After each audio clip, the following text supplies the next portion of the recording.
a trainer, and a consultant. Woodrow Samuel II is somebody who apparently embraces social media, because I see that he's on Twitter and he's on LinkedIn. He even tweeted winning a ribbon here at the club, so he's helping to promote the club. And he will be presenting his very first Carrollwood Toastmaster speech, albeit not his first rodeo. So please give Woodrow a warm welcome. Personal legend.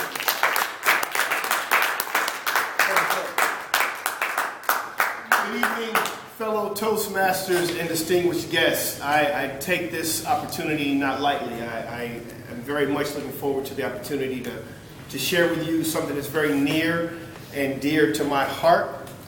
And I want you to consider a question. Are you properly pursuing your personal legend? Now, if you have yet to read The Alchemist by Paulo Coelho, you probably have no idea what I'm talking about when I say, are you properly pursuing your personal legend? If you have read The Alchemist, then you know exactly what I'm talking about, and you know exactly where this is going. By the way, as an aside, if you have yet to read The Alchemist, you need to put it on your list of books to read. It's a quick read. It's about 185 pages. Excellent, excellent book by an excellent author. But back to this idea of personal legends. The question was, are you properly pursuing your personal legend? And if you have yet to read the book, you're looking at me wondering, well, what does that mean, Woodrow? What does that mean to pursue your personal legend? Well, Santiago, the main character in The Alchemist, spent the book pursuing his personal legend. He was on the hunt, traveling, pursuing his personal legend. So this idea of a personal legend is finding what is your purpose. What is it that you are supposed to be doing? What is your fate? What is the thing that you are supposed to be doing? And that is the idea of what a personal legend is. And you say, okay, that's great. That may motivate me a little bit. I understand what you're saying, Woodrow, but again, how do we get there? What does that look like? Well, truthfully, I think it's easier than some people think. I really do. I think pursuing your personal legend is not a difficult thing. I really don't see it as a difficult task at all. First and foremost, you must determine your passion. What is that thing? And we all have it. We all have it. What is that thing that you would be willing to do for free? Because you love it that much. You would spend your time, you would put in the effort, you will do it because you love it that much. That's your passion. How hard was that? Right? That took me all of a minute.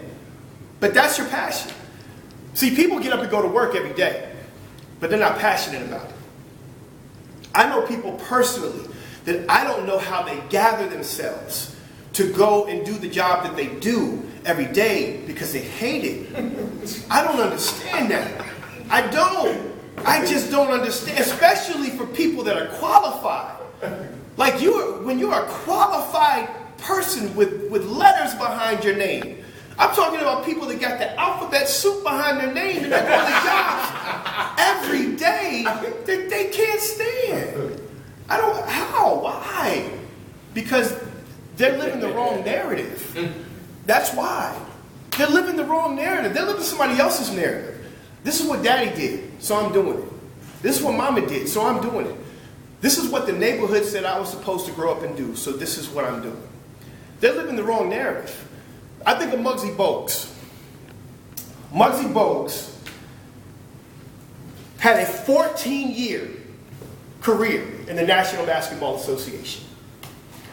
Now, I don't know what you know about professional sports, but a 14-year career in any professional sport is phenomenal. That is colossal. When you think of injuries, when you think of the fact that it's the professional ranks, sometimes you're good at the college ranks and you're just not good enough at the professional ranks. It happens. 14 years, this man played in the NBA. That's colossal on its own. Here's where it becomes epic. He's 5 feet, 3 inches tall. Let me run that back because I don't think you all heard me. Nobody responded to what I just said. 5 feet, 3 inches tall. about here. Is that where you are? 5'3". 14 years in the NBA. Can you imagine what those conversations sounded like when he was young growing up?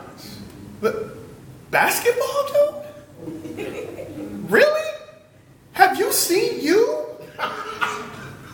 Have you seen the competition? Basketball? Golf, not baseball, not basketball? But his personal legend was basketball. So when everybody doubted him, when everybody told him he was too small, he said, okay, let me show you. And when he graduated from Wake Forest in 1987, he not only went in the first round, he was the 12th pick.